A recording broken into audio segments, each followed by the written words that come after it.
매일 말씀 10분 강론 연중 15주일 복음 말씀을 봉독합니다. 마태복음 13장 1절에서 9절의 말씀입니다. 그날 예수님께서는 집에서 나와 호숫가에 앉으셨다. 그러자 많은 군중이 모여들어 예수님께서는 배에 올라 앉으시고 군중은 물가에 그대로 서 있었다.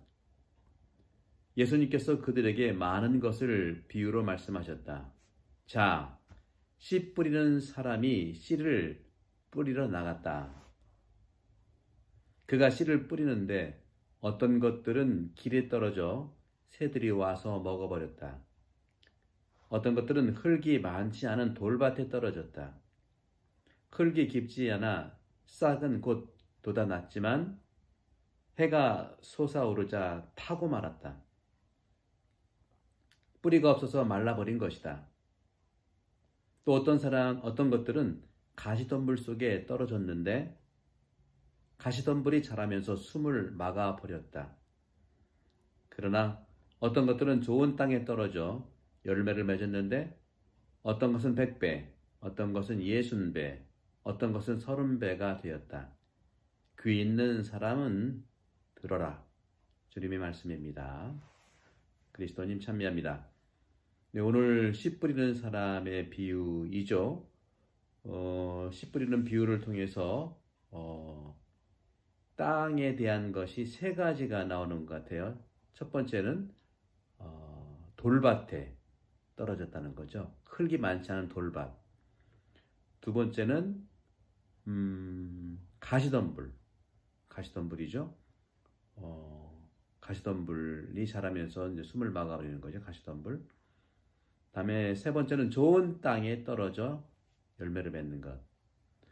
그러니까 예수님께서 씨 뿌리는 사람의 비유를 통해서 씨를 뿌리는데 네 가지는 죄송합니다. 네 가지는요. 일반적인 길에 떨어진 거, 그다음에 돌밭에 떨어진 거, 그다음에 가시덤불에 떨어진 거, 그다음에 좋은 땅이라고 하는 그런 표현을 하고 있습니다. 사실은 좀 결론부터 말씀을 드린다면 길이라든가 또 돌밭이라든가 가시덤불 좋은 땅인데 이것은 지금의 상태이지 본래 우리는 땅으로 본다면 우리는 길이겠습니까? 돌밭이겠습니까? 가시덤불이겠습니까? 아니면 좋은 땅이겠습니까? 우리가 어떤 땅일까요? 본디 다 좋은 땅이었었어요. 하느님이 우리를 당신 모습으로 만든 그 모습 자체이기 때문에 우리는 시작부터 다 좋은 땅이었다는 거지. 지금 상태가 돌들이 좀 더 많고 또 가시덤불이 좀 있고 그냥 맨 땅이라고 할 수 있고 그렇죠. 세상 창조 때는 하나님 몰래 다 좋은 땅을 주셨다는 것을 저는 강조해드리고 싶어요. 그런 점에서 우리는 이 씨 뿌리는 비유를 통해서 생각해 봐야 될 것은 마태복음 13장 3절에 오늘 복음에서 씨 뿌리는 사람이 씨를 뿌리러 갔다 하는 이거. 본래 다 좋은 땅이라고 그랬죠? 그러니까 씨 뿌리는 사람이 씨를 뿌리러 간 것. 요거를 한번 집중적으로 한번 묵상을 해보면 오늘날도 그렇습니다만은 예수님 시대에도요. 사람들의 소통 방식에서 여러 가지 수단들이 있는데 그 수단 가운데 질문이 상당히 일반화되었답니다. 예수님의 복음하셔도 전부 다 질문과 대답 아니겠어요? 질문. 하지만 모두 동의하듯이 옳은 것이란 없는 것 같습니다. 마치 마차를 끄는 두 마리 말들 중에 그렇죠? 어느 말의 힘이 마차를 끌게 할까? 어느 두 개의 말들 가운데 어느 말이 공로가 더 클까? 당연히 두 마리 말 모두가 공헌이 큰 것이죠. 당연히. 좋은 일은요. 우리 모두의 것입니다. 물론 한 사람 두 사람 이렇게 차이가 날 수는 있겠지만 좋은 일은 모두 우리의 것이며 동시에 또 한 가지는 하느님의 것이라는 것이죠.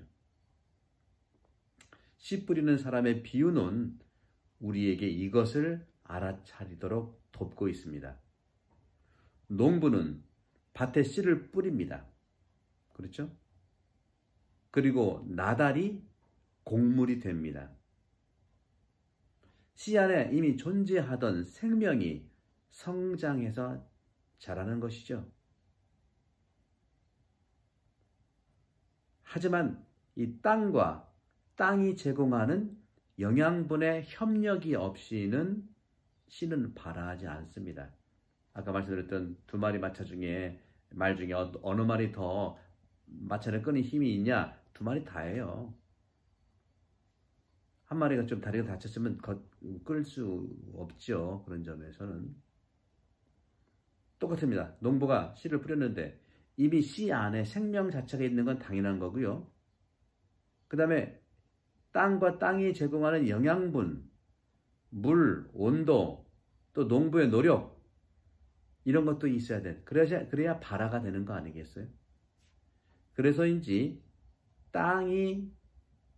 땅에서 좋은 곡물을 수확하는 데 있어서는 공훈이라고 하는 것, 그렇죠? 열매라고 하는 것, 이 열매를 맺는다는 것은 바로 땅이 구체적으로 그 기능을 해서 열매를 맺는 것이지만 또한 소장 농부가 그걸 애써서 가꿔야 되는 것입니다. 그렇기 때문에 이 곡물이 생산된 것은 땅과 농부가 서로 경작하는 데 협력했다는 겁니다. 오늘 복음이 씨 뿌리는 사람의 비유인데 씨를 뿌리는 그 땅이라든가 이 여러 네 가지 땅을 얘기하지 않습니까? 길, 그 다음에 돌밭, 가시덤불, 좋은 땅인데 이 비유의 핵심은 어쨌거나 곡물을 생산해내는 것이 목적이잖아요. 그죠? 그 곡물을 생산하는 데는 땅이 하나 안 좋다고 해서 곡물이 생산 못하냐? 그건 아니라는 걸 얘기하고 싶은 거예요. 우리가 10가지가 있다면 두세 가지가 안 된다고 해서 10가지가 안 된다는 건 아닙니다. 저도 이제 환자들이 계시고 아픈 분들이 있으면 가서 용기를 내주고 실제로 그렇고요.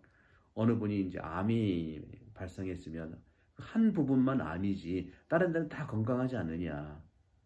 그러니까 그 부위는 의사한테 정말 신뢰를 맡기고 다른 부위를 우리가 건강하게 한다면 균형이 잡힐 수 있지 않느냐 하는 것이죠. 그런 거랑 같은 이치라고 볼 수 있어요. 건물도 마찬가지. 건물도 한쪽 귀퉁이가 썩었다고 해서 금방 무너지지 않아요. 튼튼하게 다른 것들을 이렇게 균형을 잡게 해서 한다면 그것도 치료될 수가 있겠죠. 분명히 그렇습니다. 인간과 하느님의 협력이라고 하는 이런 좋은 예가 바로 누굽니까? 예수 그리스도이시죠. 예수 그리스도야말로 인간이시면서 하느님이시잖아요. 그분이 탄생하신 거예요. 그리스도께서는 하늘의 모든 것이지만 동시에 마리아, 인간의 아들입니다. 러시아에서는요, 대중적으로 어떤 사상들이 흐르고 있고, 물론 러시아는 988년에 이제 신앙이 자유화가 돼서 1000년 이상을 그리스도의 신앙을 살고 있어요. 바로 이 아름다운 그런 그 정신과 아름다운 그들의 사상들을 시인 같은 그런 정신들, 사상들이 있는데 시적인 것들이 있는데 생명의 나무가 자라는 것에 비해서 오늘 복음에 나와 있는 씨를 뿌려서 그 열매를 맺는 것, 생명의 나무가 자란다는 그 신비에는 하늘과 땅의 기묘한 소통이 있었다는 것을 얘기하는 것입니다. 기묘한 소통입니다. 바로 하늘의 땅에, 하늘은 하느님을 얘기한다면 하늘에 대한 땅에는 바로 어머니 마리아를 얘기합니다. 따라서 도스토옙스키의 죄와 벌 소설에서도요, 라스콜니코프가 자수를 하러 갈 때 소냐의 그런 사랑으로 인해서 자수를 하러 갈 때 소냐의 주문이 있어요.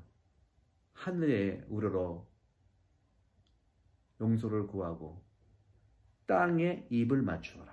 하늘의 아버지와 땅의 어머니에게 그대의 마음을 전달하라 하는 것이 있습니다. 우리 모두 하느님의 씨앗들입니다. 그게 중요해요. 근데 씨가 중요하잖아요. 우리는 모두 하느님의 씨앗들입니다. 그렇기 때문에 하늘에서도 그렇고 땅에서도 그렇고 우리는 열매를 맺을 수 있습니다. 하늘의 땅이 우리도 될 수가 있는 것이죠. 우리도 누군가를 받아들여서 또 열매를 맺게 하는 것이죠. 요즘에 그 수년 사이에 우리나라에 소통하는 그런 전문가들이 꽤 많아요. 뭐 많이 아시죠? 그것은 어떻게 보면 그동안 우리가 먹고 사느라고 소통이 하기가 참 힘들었다는 것을 반증하죠. 지금은 이제는 그런 가치들을 이렇게 나타나고 있는데 이 복음이야말로 소통의 완벽한 하느님의 선물입니다. 어떤 전문가가 그렇게 얘기하더라고요. 군대에서 전쟁에 이길 때 두 가지가 필요해야 돼요. 첫째는 군인들의 군기가 정확해야 되고 두 번째는 군인들의 사기가 또 많이 있어야 된대요. 군기와 사기가 그렇게 중요하대요. 저도 들은 얘기인데 만약에 사단장이라든가 뭐 사령관이 딱 보면 군기가 엄청 올라간대요. 근데 그분이 이제 가시면 사기가 또 엄청 올라간대요. 군기는 올라가지만 사기는 떨어지고 또 사기는 올라가지만 군기는 좀 해이해질 수 있는 그래서 전쟁에 이길 수 있는 건 첨단 무기가 아니고 그 첨단 무기를 쓸 수 있는 군인들의 군기와 사기가 정확하게 올라가야 된다는 거죠. 이것은 신학적으로 똑같습니다. 바로 하느님의 씨앗인 우리와 땅의 생명을 받아주는 이 어머니 결합된 것에서 올 수가 있는 것이죠. 우리 신앙 안에서 군기와 사기는 무엇일까요? 사랑입니다. 군기도 사랑이고 사기도 사랑입니다. 하느님의 사랑과 우리 인간의 사랑을 통해서 이 시대의 코로나 바이러스로 힘든 여러분들에게 용기와 희망을 전달합니다. 성부와 성자와 성령의 이름으로 당신께 축복합니다. 감사합니다.